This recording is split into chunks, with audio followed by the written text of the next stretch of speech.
you could say this is a sort of game changer, and the game appears to be tennis.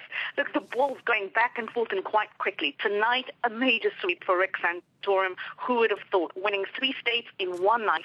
Now, combined with winning the first contest last month, he's now won 4 states. That's more than anyone else. But remember, in terms of delegate count, not all states are equal, and Mitt Romney is only 1 state behind Rick Santorum, and Romney is actually ahead in the delegate count. If anything is for certain, it's that the Republican Party is deeply divided, and that benefits President Barack Obama.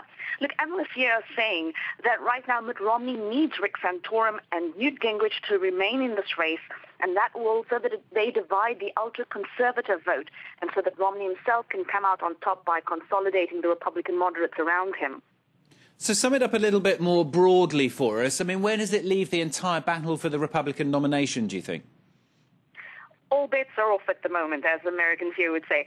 So far, 7 states are decided. Mitt Romney has won 3, Rick Santorum has won 4, Newt Gingrich has won just 1 state.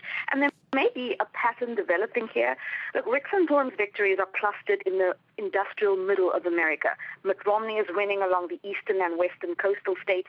Newt Gingrich is, of course, desperately trying to hold on until the southern states vote later in the spring. That will be his base. But Rick Santorum's victory tonight has made this race less predictable and more protracted. Hayley, stay on the line for us. Another big US story. A federal appeals court has ruled that California's ban on same-sex marriage has been declared unconstitutional. Quite strong language, in fact, from the court, saying it does nothing but lessen the status and human dignity of gays. Certainly very strong language. The court ruled that all Americans are entitled to equal protection under federal law, no matter what state they live in. In essence, they said that voters in any one state cannot undo the national constitution. So this decision will now move the issue of same-sex marriage to the U.S. Supreme Court. Some states have legalized it, others have banned it, and the U.S. Supreme Court now seems destined to settle the issue of same-sex marriage across the entire country. But it's going to take some time for this case to get to the High Court.